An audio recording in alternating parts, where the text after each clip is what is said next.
मधुबन के बाबा मुरली वाले, आपका क्या कहना, आपका क्या कहना। ओम शांति। 21 फरवरी 2024। बाबा के महावाक्य।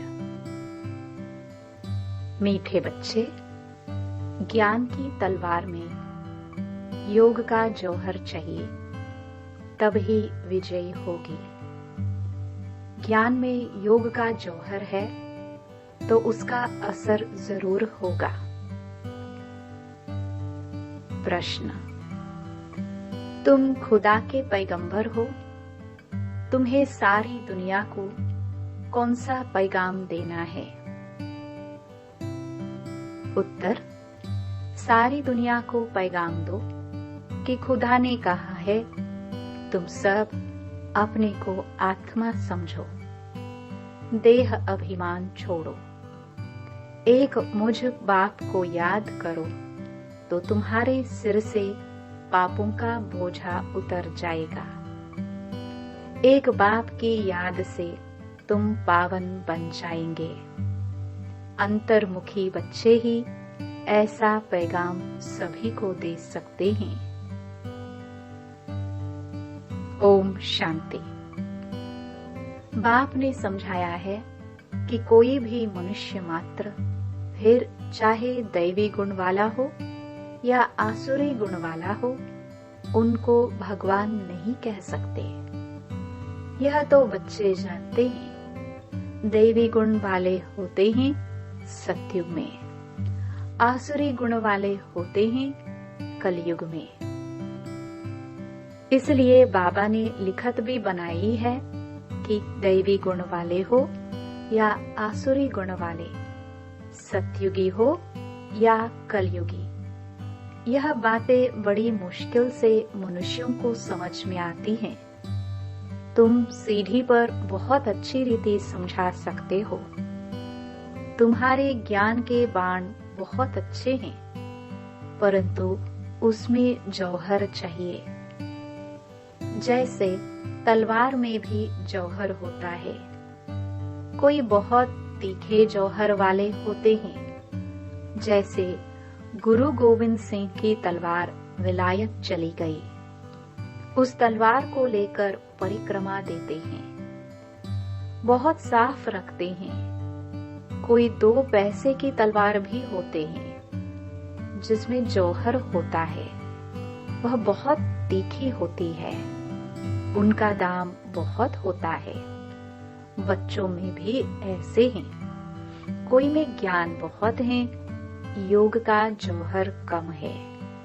जो बांधेले हैं, गरीब हैं, वह शिव बाबा को बहुत याद करते हैं। उनमें ज्ञान कम है, योग का जौहर बहुत है। वह तमो प्रधान से सतो प्रधान बन रहे हैं। जैसे एक अर्जुन भील का भी मिसाल दिखाते हैं। अर्जुन से भी भील तीखा हो गया बाण मारने में। अर्जुन अर्थात जो घर में रहते हैं, रोज सुनते हैं, उनसे बाहर रहने वाले तीखे हो जाते हैं। जिसमें ज्ञान का जौहर है, उनके आगे वह भरीड होते हैं, कहेंगे भावी। कोई फेल होते हैं, वह देवाला मारते हैं तो नसीब पर हाथ रखते हैं। ज्ञान के साथ योग का जौहर भी जरूर चाहिए। जौहर नहीं तो गोया कुक्कड़ ज्ञानी है। बच्चे भी फील करते हैं। कोई का पति में, कोई का किस में प्यार होता है। ज्ञान में बहुत तीखे होते, लेकिन अंदर खिटखिट रहती है। यहाँ तो बिल्कुल साधारण रहना है, सब कुछ देखते हुए जैसे देखते ही नहीं। एक बाप से ही प्रीत है, तब तो गाया जाता है, कम कारडे ऑफिस आदि में काम करते भी बुद्धि में याद रहे कि मैं आत्मा हूँ। बाबा ने फरमान किया है कि मुझे याद करते रहो। भक्ति मार्ग में भी कामकाज करते कोई न कोई इष्ट देवता को याद करते रहते हैं। वह तो है पत्थर का भूत, उनमें आत्मा तो है नहीं। लक्ष्मी नारायण भी पूजे जाते हैं, वह भी पत्थर की मूर्ति है ना। बोलो, इनकी आत्मा कहाँ है? अब तुम समझते हो, जरूर कोई नाम रूप में है। अब तुम फिर योग बल से पावन देवता बन रहे हो। एम ऑब्जेक्ट भी है। दूसरी बात, बाप समझाते हैं ज्ञान सागर और ज्ञान गंगाएं इस पुरुषोत्तम संगम युग पर ही होते हैं, बस एक ही समय पर होते हैं। ज्ञान सागर आते ही हैं कल्प के इस पुरुषोत्तम संगम युग पर। ज्ञान सागर है निराकार परमपिता परमात्मा शिव। उनको शरीर जरूर चाहिए जो बात भी कर सके, बाकी पाने की तो बात ही नहीं। यह तुमको ज्ञान मिलता ही है संगम युग पर। बाकी सबके पास है भक्ति। भक्ति मार्ग वाले गंगा के पानी को भी पूजते रहते हैं। पतित पावन तो एक ही बाप है, वह आते ही एक बार हैं, जब पुरानी दुनिया बदलनी है। अब यह किसको समझाने में बुद्धि भी चाहिए। एकांत में विचार सागर मंथन करना पड़े। क्या लिखे जो मनुष्य समझ जाए कि ज्ञान सागर परमपिता परमात्मा एक शिव ही हैं। वह जब आते हैं, उनके बच्चे जो ब्रह्मा कुमार कुमारियां बनते हैं, वह ज्ञान धारण कर ज्ञान गंगाएं बनते हैं। अनेक ज्ञान गंगाएं हैं जो ज्ञान सुनाते रहते हैं, वही सद्गति कर सकते हैं।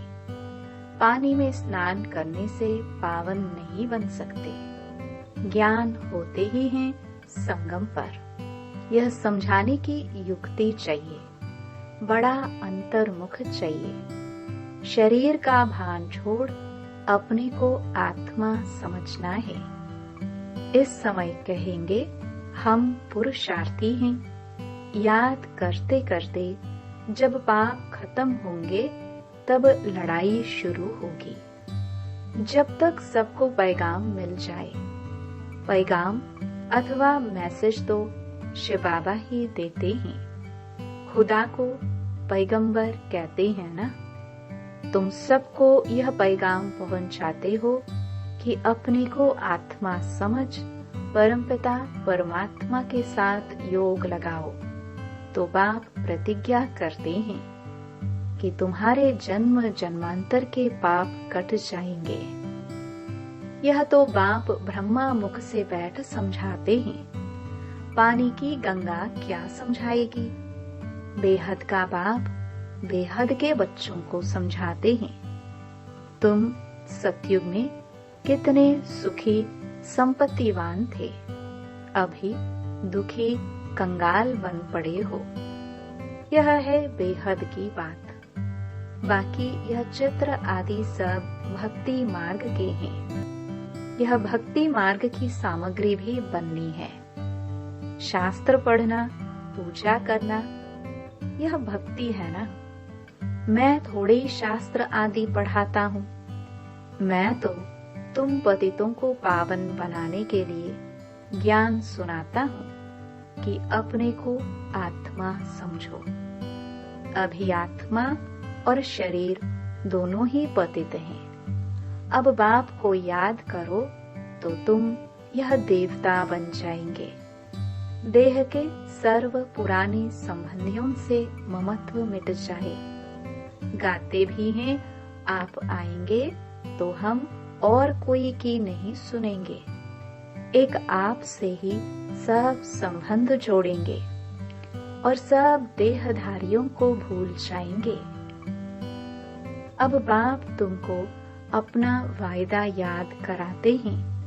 बाप कहते हैं मेरे साथ योग लगाने से ही तुम्हारे विकर्म विनाश होंगे। तुम नई दुनिया के मालिक बन जाएंगे। यह है एम ऑब्जेक्ट। राजाओं के साथ प्रजा भी जरूर बननी है। राजाओं को दास दासियां भी चाहिए। बाप सब बातें समझाते रहते हैं। अच्छी तरह योग में नहीं रहेंगे, दैवी गुण धारण नहीं करेंगे तो ऊंच पद कैसे पाएंगे। घर में कोई न कोई बात पर झगड़ा कलह होती है ना। बाप लिख देते हैं, तुम्हारे घर में कलह है, इसलिए ज्ञान ठहरता नहीं। बाबा पूछते हैं, स्त्री पुरुष दोनों ठीक चलते हैं? चलन बड़ी अच्छी चाहिए, क्रोध का अंश भी ना रहे। अब तो दुनिया में कितना हंगामा और अशांति है। तुम्हारे में बहुत ज्ञान योग में तीखे हो जाएंगे तो और भी बहुत याद करने लग पड़ेंगे।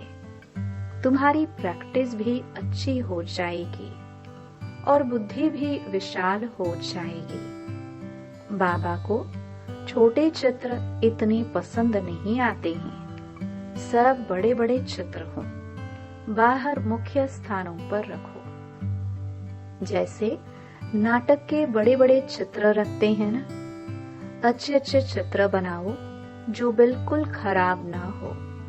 सीढ़ी भी बहुत बड़ी बड़ी बनाकर ऐसी जगह रखो जो सबकी नजर पड़े। शीट पर ही रंग आदि ऐसा मजबूत हो जो पानी व धूप में खराब न हो। मुख्य स्थानों पर रख दो, या कहाँ एग्जीबिशन होती है तो मुख्य बड़े 2-3 चित्र ही काफी हैं।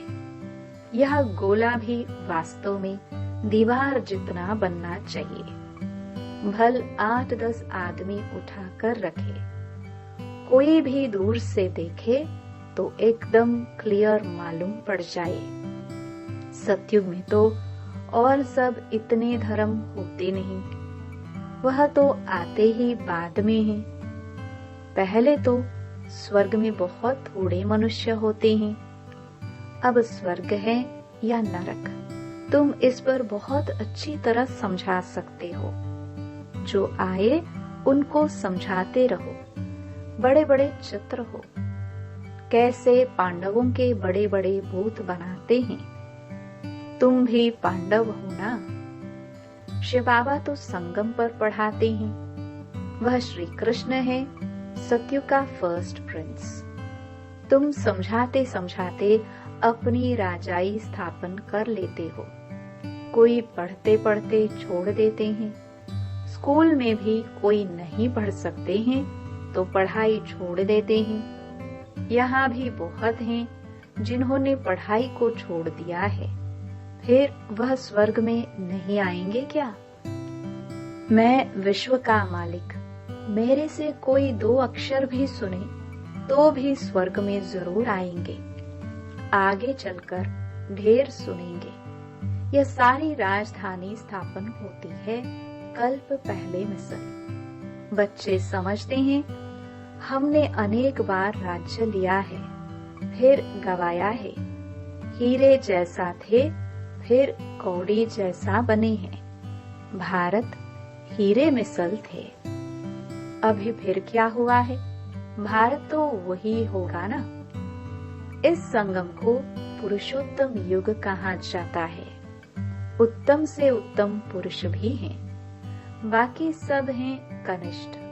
जो पूज्य थे वही फिर पुजारी बने हैं। 84 जन्म लेते हैं। वह शरीर भी खत्म हो गए, आत्मा भी तमो प्रधान हो गई। जब सतो प्रधान है तब तो पूजते ही नहीं, चैतन्य में है।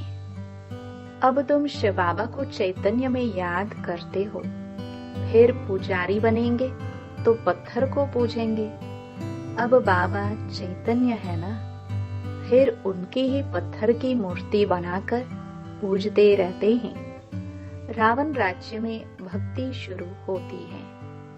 आत्माएं वही हैं, भिन्न भिन्न शरीर धारण करती आई हैं। नीचे गिरने से ही भक्ति शुरू होती है। बाबा फिर आकर ज्ञान देते हैं तो दिन शुरू हो जाता है। ब्राह्मण सो देवता बन जाते हैं। अब तो देवता नहीं कहेंगे। ब्रह्मा तो सतयुग में होता नहीं। यहाँ ब्रह्मा तपस्या कर रहे हैं। मनुष्य है ना, शिव बाबा को शिव ही कहा जाता है। इनमें है तो भी शिव बाबा कहेंगे। दूसरा कोई नाम नहीं रखा जाता है। इनमें शिव बाबा आते हैं। वह ज्ञान का सागर है। इस ब्रह्मा तन द्वारा ज्ञान देते हैं तो चित्र आदि भी बड़ी समझ से बनाने हैं। इसमें लिखत ही काम में आती है। पतित पावन पानी का सागर या पानी की नदियां हैं। वह ज्ञान सागर और उनसे निकली हुई ज्ञान गंगाएं ब्रह्मा कुमार कुमारियां हैं। इनको ही बाप ज्ञान देते हैं। ब्रह्मा द्वारा जो ब्राह्मण बनते हैं वही फिर देवता बनते हैं। विराट रूप का चित्र भी बहुत बड़ा दिखाना है। यह है मुख्य चित्र। बाप समझाते हैं, मीठे बच्चे, तुम्हें अपनी सिविल बुद्धि बनानी है। जब बाबा देखते हैं कि इनकी क्रिमिनल आई है तो समझ जाते हैं यह चल नहीं सकेंगे। तुम्हारी आत्मा अब त्रिकालदर्शी बनती है। यह कोई विरला समझते हैं। बहुत बुद्धू है। बाप को फारकती दे देते हैं। यह तो बच्चे समझते हैं कि राजधानी स्थापन हो रही है। उसमें सब चाहिए। पिछाड़ी में सब साक्षात्कार होंगे। फर्स्ट क्लास दास दासियां भी बनेंगी। फर्स्ट क्लास दासी कृष्ण की पालना करेगी। बर्तन साफ करने वाली, खाना खिलाने वाली, सफाई करने वाली सब होंगी। यहाँ से ही निकलेंगी। फर्स्ट नंबर वाली जरूर अच्छा पद पाएगी। वह भासना आती है। बाबा को बच्चों से भासना आती है। यह बहुत अच्छी मुरली चलाते हैं, परंतु योग कम है। कोई स्त्री पुरुष से भी तीखी हो जाती है। एक ज्ञान में है, कहते हैं बाबा दूसरा पहिया ठीक नहीं है। एक दो को सावधान करना है। प्रवृत्ति मार्ग है ना। जोड़ी एक जैसी चाहिए। आप समान बनाना है। पिछाड़ी में तुम दुनिया को ही भूल जाएंगे। समझते हो ना कि हम हंस हैं, यह बगुला है। किसमें कोई अवगुण, किसमें कोई। चटा भेटी भी चलती है। मेहनत बहुत है भी बहुत सहज। सेकंड में जीवन मुक्ति। बिगर कौड़ी खर्च ऊंच से ऊंच पद पा सकते हैं। गरीब जो हैं वह अच्छी सर्विस करते रहते हैं। यह तो पता है ना कि कौन कौन खाली हाथ आए हैं। बहुत कुछ ले आने वाले आज है नहीं और गरीब बहुत ऊंच मर्तबा पा रहे हैं। अच्छा, मीठे मीठे सिखिलदे बच्चों प्रति माता पिता बाप दादा का याद प्यार और गुड मॉर्निंग। रूहानी बाप की रूहानी बच्चों को नमस्ते। धारणा के लिए मुख्य सार। पहला, ज्ञान तलवार में याद का जौहर भरने के लिए कर्म करते अंतर्मुखी बन अभ्यास करना है कि मैं आत्मा हूँ। मुझ आत्मा को बाप का फरमान है कि निरंतर मुझे याद करो। एक बाप से सच्ची प्रीत रखो। देह और देह के संबंधियों से ममत्व निकाल दो। दूसरा,